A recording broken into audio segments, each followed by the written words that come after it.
Hey, everybody. Welcome to the Reading Jacobin podcast. I'm Jonathan Warren. Remember to like, subscribe, and share this video because it's going to be full of vital information. And with that, we are back with Maggie Stern to discuss the state of our political situation after the midterm elections and regarding the upcoming legislative session. We all know and love Maggie, but just to remind y'all, Maggie Stern is the Youth Civic Engagement Coordinator with the Children's Defense Fund of Texas, leading statewide advocacy work to increase youth civic power and running CDF's youth advocacy program, YOUthTX. Welcome back, Maggie, and how are you doing? I'm doing all right. Thanks for having me. Well, thank you for being here. I won't take up too much of your time, so we'll get right into it. This midterm election cycle was highly contested across the country, including Texas. Republicans continue to maintain their stronghold on state power. Beto O'Rourke was his Democratic opponent, but of course he didn't win. Can you give us a quick analysis of the results of this race and maybe the short overall analysis about how the midterms turned out for the state of Texas? Yeah, sure. Like you said, kind of the big statewide takeaways is that all the Republican statewide officials won their races pretty much by double digits. None of the races were all that close on a statewide level. And in Texas, it's always a question of voter turnout. We tend to have one of the lowest voter turnouts across the country because we have really, really restrictive voting laws. And we saw a 45% statewide turnout this year. So that's, over half of the eligible voting population who is not showing up to speak up on the candidates who they want to see representing them. And that's often reflected in the results because we know that people who are more likely to vote because it is easier for them to vote, or because they feel like candidates are actually speaking to the problems that they care about, the issues that they want to see reflected. Folks who tend to vote tend to be white, they tend to be older, they tend to be wealthier. And so there's a real lack of representation for folks who aren't in those categories and don't see their policy wishes reflected in the political agenda. For my work of doing youth engagement, one thing that we're always paying attention to is youth voter turnout numbers. We saw about 25% of young Texans turn out to vote this election cycle.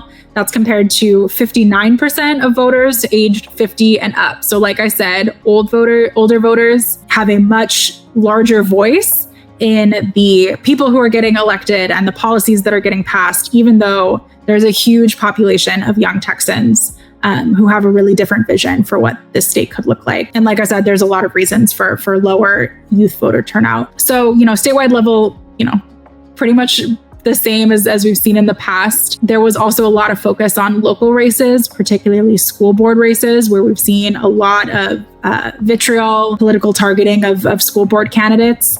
One kind of bright spark in the midterms is that there were a lot of far-right radical candidates running on platforms of banning books, of banning Black history. And we saw candidates across the board running on those platforms defeated due to really strong and powerful local organizing. So I think that's important to know that people are paying attention to those races too.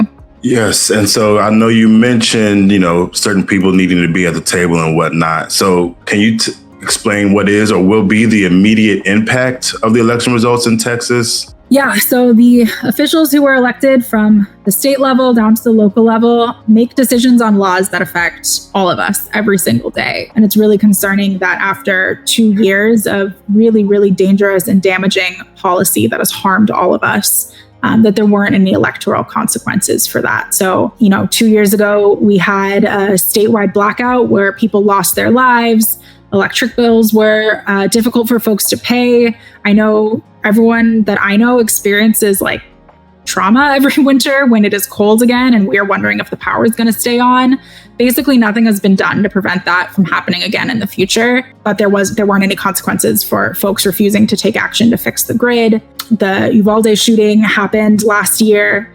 Texas is a permitless carry state, which means it is very, very easy for folks to have guns, even though the majority of Texans support common sense gun reform policy. No political consequences for that. And then, of course, we have a statewide abortion ban, which is deeply, deeply unpopular among people, no matter what their politics are. But what Texans want out of their government isn't always, and in their daily lives, isn't always reflected by the people who are elected to office. So, I'm definitely worried that a lot of those really radical policies will continue to get passed while those people are still in power. Right. And there have been people who have been dealing with these issues with the Republicans being in power or just Capitol being in power. So can you speak to the impact for Black people and other underrepresented communities? Racism often manifests itself economically. So specifically, can you speak to the economic impact of these midterm elections on these communities? Yeah. Obviously a lot of conversation about the economy, whether it's inflation or workforce development, jobs, a fear of, a looming recession. So, Texas is not a particularly worker-friendly state to begin with. We have a $7.25 minimum wage. We know that most folks who are in working minimum wage jobs are Black or from other marginalized communities.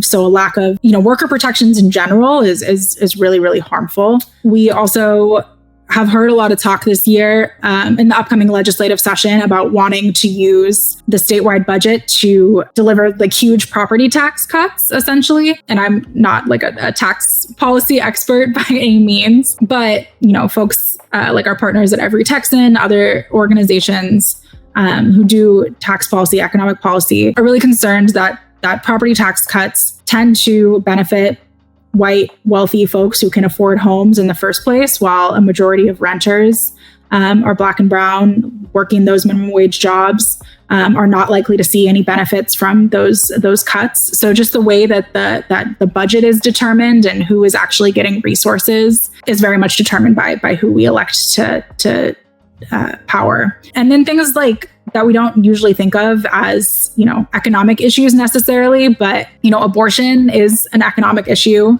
Pregnancy, parenthood, both huge financial burdens. The fact that we now have an abortion ban where that is not an option for most people anymore means that there are more people who might not have chosen to take on that burden will now have to, pay for high medical bills, pay for delivering a child, pay for raising a child.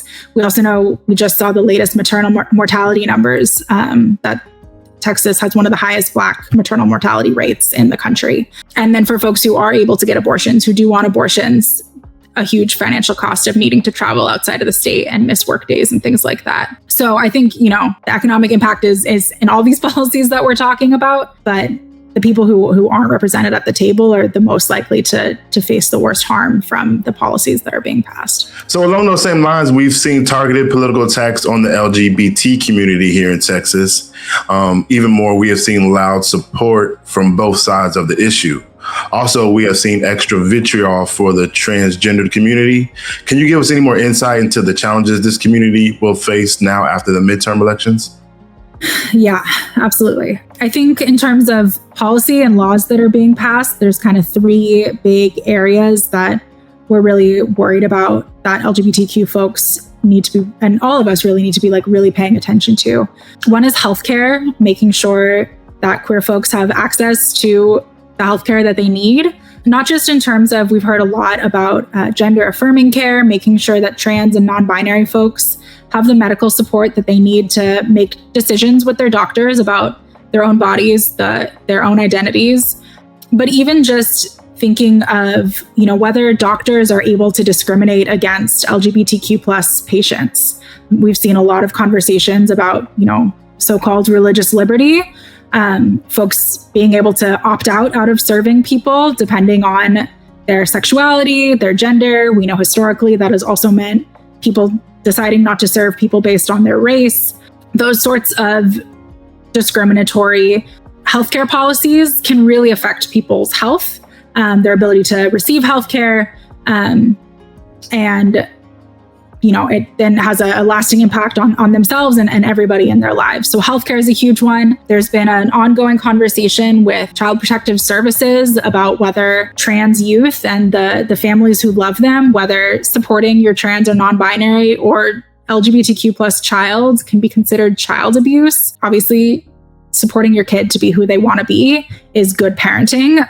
That's exactly what every parent, every adult in a child's life should be doing. But we've seen trans youth and their families have to flee the state because of targeted CPS investigations against their families. So, I mean, that That's a huge policy piece. And then the last one is education. All of the book bans that really got started connected to this whole uproar about critical race theory and, whether students are reading about real historical events and anti-Black discrimination historically and currently has now been connected to this anti-LGBTQ plus vitriol. So parents and politicians who are trying to ban books from classrooms are banning books because they have Black characters in them. They're banning books because they have a trans character in them. Books that students who are in our classrooms, who I was as a queer student, who need to see those stories to know that they belong in their classrooms, in their communities,